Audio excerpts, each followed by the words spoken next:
And welcome back to Analysis, where we've been looking at events in the Ukraine.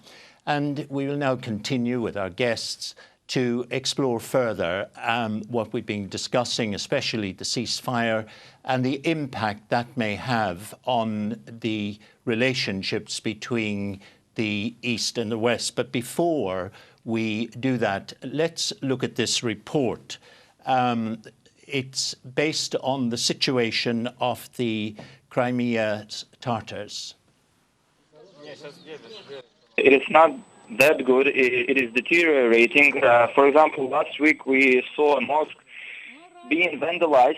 We, like every week, we are evidencing more and more activists that are kidnapped or arrested under very unclear charges. So when Russia stepped in Crimea, the situation for the Crimean Tatars turned to the worst, no doubt about that.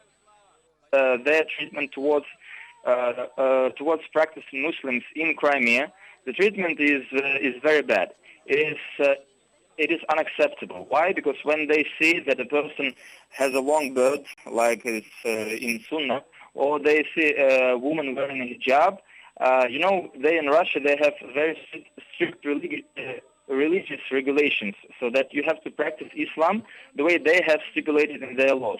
So we have seen numerous violations of our rights when people are called to the police office or to the secret service. They are threatened. Their lives are threatened. The lives of their relatives are threatened. They are put on some special, strange, lists when they say that we are watching you. So this all, it makes the situation for practicing Muslims here in Crimea just about unbearable. Therefore, very many of them actually leave the peninsula for the continental Ukraine, as we call it nowadays. So in Ukraine, they are treated well, of course. But then for them, it is a very hard way to get back to Crimea. So when they leave, it is usually for good, or they realize that they will return only if the regime here falls apart or collapses. Bill, we've been saying in the first part of our programme the causes of this conflict are not ethnic or religious, but in fact we do know, as we've seen in that clip, there are minorities in the region. And what do you think is the plight, the future of these minorities in light of the present tensions? Well, I think the point we have to start from is that both Ukraine and Crimea have been colonies of Russia. And I would say the relationship between Russia and Ukraine has some resemblance to the relationship between England and Ireland. And the situation in Crimea is it was colonized by Russia in the 18th century. And the people who'd been there for 4 centuries before that were the Crimean Tatars, who came from the Golden Horde, Mongols. And they suffered genocide at the hands of Stalin in 1944. Actually, in Ukraine, they lost quite a lot of rights. They were not, in fact, that well treated. That was to do with the accommodation that Ukraine made with the Russians, who are the majority in Crimea.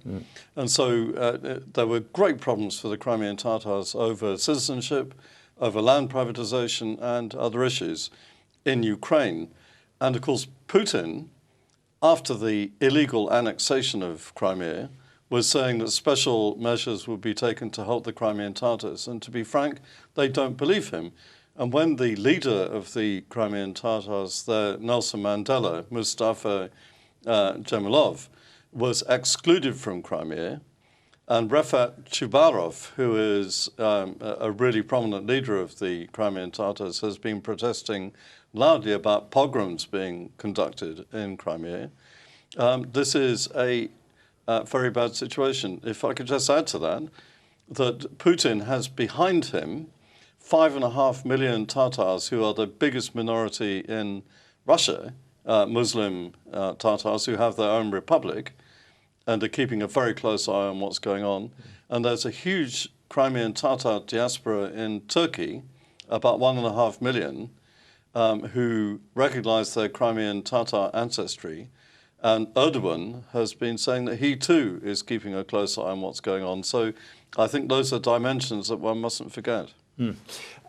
Professor Alexei, just before we move on to Irina,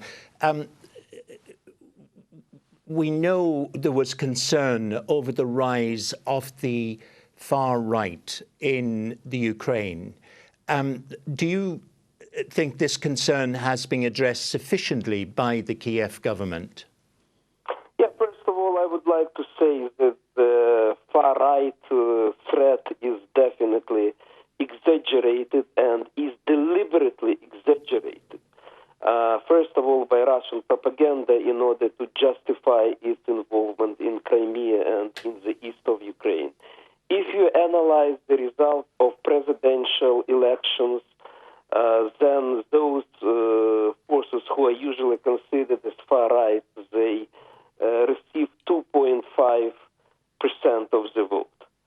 So it's really, in minority. And again, if we analyze the composition of Ukrainian government, you can see different people, Russians, ethnic Jews, representatives from different regions in the government. So the far right is a very useful topic for, first of all, for Russian propaganda. Unfortunately, what we see actually and what is done by pro-Russian separatists and which is stimulated by Russia is actually a connection with Russian fascism. Because some people who are now active in east of Ukraine, they were members of Russian fascist organizations. And this is the real threat. So what's going on in Russia with its xenophobia is extremely, dangerous. It's important that the question about Mustafa Djemilev was mentioned here in the program. Mustafa Djemilev is spiritual leader of Crimean Tatars, and he was deported. He and his family were deported under Stalin, and he wasn't allowed to come back to Crimea until independence of Ukraine. And now he is not allowed to come back to Crimea again. So where we are, what Russian leaders are doing actually, is of Crimean Tatars is not allowed again back to Crimea. Thank you, Professor. Irina, do you believe enough has been done to protect the rights of the minorities in Ukraine today? I think the first thing to remember is that the rights of minorities are guaranteed under the Ukrainian constitution. There are schools where children are taught in Russian. There are schools where children are taught in Ukrainian. There are even schools in the west of Ukraine where Hungarian is the language of teaching. So there have not been ethnic incidents. There are fewer incidents of ethnic or religious hatred in Ukraine than there are, for example, in France, where attacks on religious or ethnic minorities have been increasing quite significantly, and where the far right in the European election got 25% of the vote, as opposed to Ukraine's 2.5%. So what we have been seeing, though, as Alexei said, is fear being engendered, being used as a weapon of propaganda by the Kremlin to try and justify what's happening in eastern Ukraine. Well, let's leave the Kremlin out for a moment. What do you see the immediate future? Do you see Ukraine under pressure, we'll say, from outside, inevitably splitting, or do you think there's enough sense of unity and identity in the Ukraine to hold it together? I don't believe that Ukraine will split. The separatists in the east are very few in number. They don't have critical mass. They don't have the support of the population.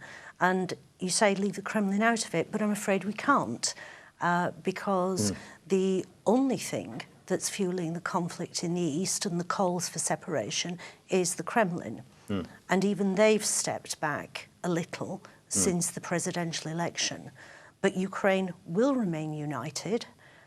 Ukraine will move towards Europe. That's a choice that it's clearly made with the election of Poroshenko. The remaining question is what will happen to Crimea, because this will not end until Crimea is returned to Ukraine. But surely now the Russian speakers in the Ukraine will feel that they want to be more assertive about their Russian-Ukrainian identity. I can't personally see why they need to be particularly more assertive. Every single member of the government speaks Russian instead of Ukrainian. Petro Poroshenko, part of his inaugural speech was in Russian rather than Ukrainian, and people didn't blink an eyelid about that. There is no threat to Ukrainian schools. The media is dominated. It's a bilingual country. It is a country where, whether you speak Ukrainian or whether you speak Russian, you are still Ukrainian. And the media, of course, is very heavily dominated by Russian magazines, Russian newspapers, Russian TV channels. There has never been any threat to the use of Russian. Bill, I'd like to broaden out the discussion. You know, on evidence, we've been saying, right, a lot of the unrest has been provoked by Russian actions. But do you think the West, NATO, European Union have to take some responsibility, perhaps, of mishandling Russian fears or anxieties? Well, I think that everyone was taken by surprise by the annexation of Crimea, by the way, and it wasn't expected in Russia. Where I agree with Alexei entirely is that actually the people who were very active immediately before the crisis erupted were people like Vladimir Zhirinovsky, the leader of the extreme right Liberal Democratic Party of Russia, who was down there and was deliberately stoking up this situation. So I think the far right in Russia does indeed bear responsibility for what happened. And I think that Russia, having moved very fast on Crimea, the hope of a lot of people in Russia, in the elite, is that that's a fait accompli, and now they can get on with a resolution of the crisis in Ukraine. Of course, one has to bear in mind, and I think Western leaders do bear in mind, that Russia, like Britain, has lost an empire in the very recent past. Britain feels extremely concerned about the future of the European Union, for example, and Britain's role in it. Russia feels a great fear of encirclement, and that, of course, has a lot to do psychologically with the politics of the Kremlin. Not only encirclement, but of further breakup. And I would say that in Russia today, for example, the future of the Tatars in Russia, the future of Siberia, the future of the Russian Far East, the continuing demographic crisis in Russia, the fact that the manufacturing industry of Russia is practically dead. All of those are factors which lead the Kremlin to be, at times, really quite paranoid. And I think one has to, of course, bear that in mind without... and I think we come back to the starting point, which was that the annexation of Crimea was illegal. Now, I don't think anyone wants a war over this, but nonetheless, one can't forget that or leave that out. Alexei, how much do you think the failure, you might say, of the West to take a stronger stand on the annexation of Crimea actually sparked off the unrest in eastern Ukraine, or Russia's intentions to create unrest there? Well, definitely, listen, what we had from the West, we had a lot of good rhetoric in support of territorial integrity of Ukraine, and this rhetoric is still in place now. No Western countries is going to recognize annexation of Crimea. This is good, but definitely it's important to have a stronger reaction, stronger sanctions. And if it's done, maybe Putin would behave more carefully in the east of Ukraine. But let me clarify, actually, when we are talking about the east of Ukraine, let's be very careful about that, because definitely Putin's plan was to try to split Ukraine, but it failed. So now we see the separatist activism only in two regions of Ukraine, only in two oblasts, which is Donetsk and Lugansk. Moreover, if you look at the map, half of these regions is controlled by the government and only half by separatists, which is an evidence to that actually the base for separatism is limited. And without Russian interference, the conflict would be, it would be possible to solve conflict actually by political means. We raised in this programs the question of Russian speakers. I would like to stress again that most Ukrainians are actually bilingual. It's not a problem for us. You know, you often can hear when one person is speaking in Ukrainian, the other is answering in Russian. This is common. There's no problem about that. So again, the so-called threat for Russian speakers, this is a typical product of Kremlin propaganda. Irina, if the situation, the ceasefire works, you know, the president's call for the ceasefire actually takes hold. He talked also about a peace plan. How would you see that peace plan evolving? Well, I think the Prime Minister, Arseniy Yatsenyuk, has already talked about a national dialogue, national roundtables, where government ministers talk direct to the people rather than just governing top-down from Kyiv. And I think that has to be a priority. In the same way as in the UK, there is always a debate going on about the degree of the degree of centralisation of power. How much power should central government have? How much power should be devolved to regions? Yeah. That's a debate that also needs to happen in Ukraine. And there are signs of a very great willingness on the part of the government in Kyiv to have that debate. It isn't about federalisation, but it is about the quite legitimate concerns of different regions of Ukraine about how much autonomy that they have, what powers are held locally, what officials are elected locally, and how much power there is on central government. And that, I think, is a very healthy debate for any country to be having.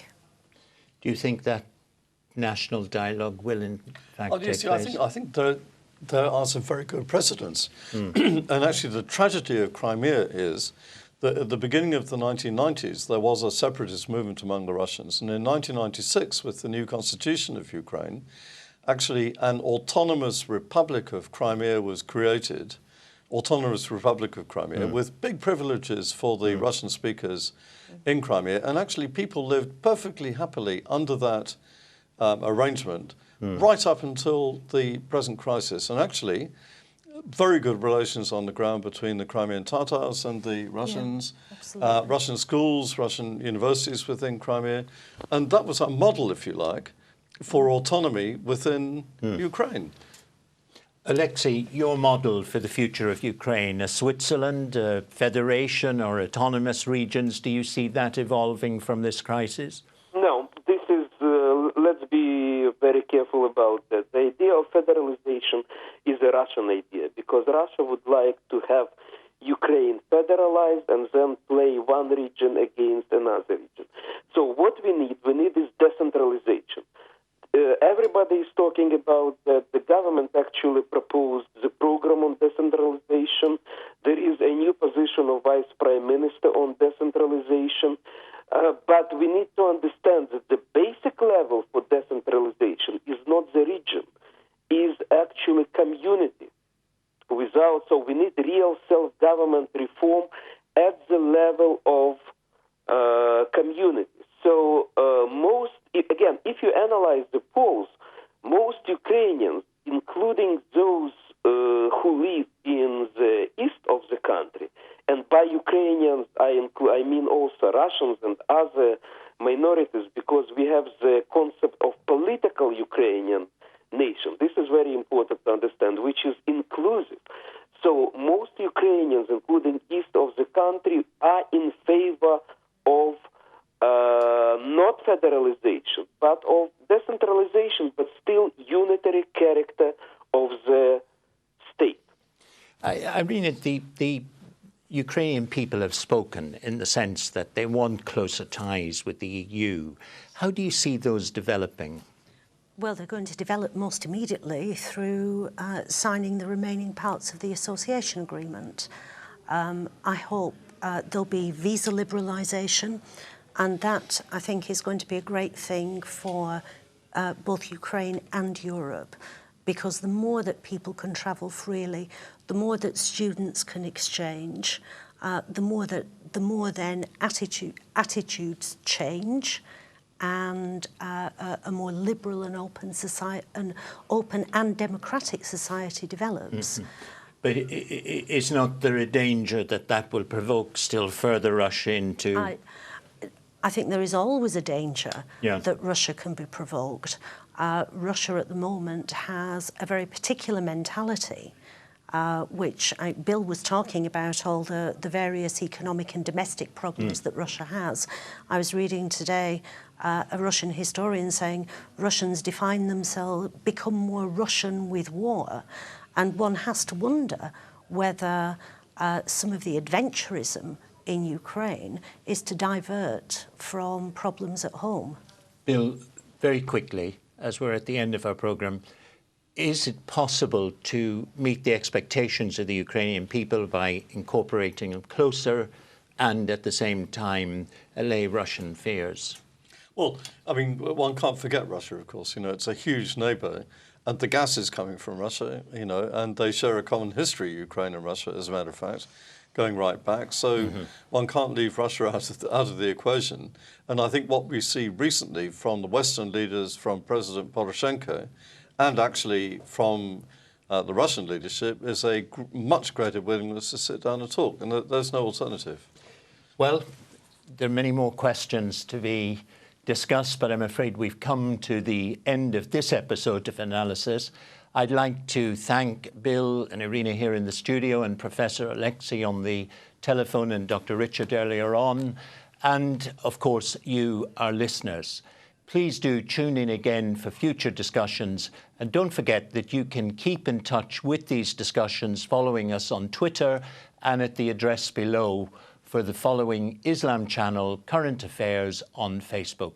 Until next time, thank you and goodbye.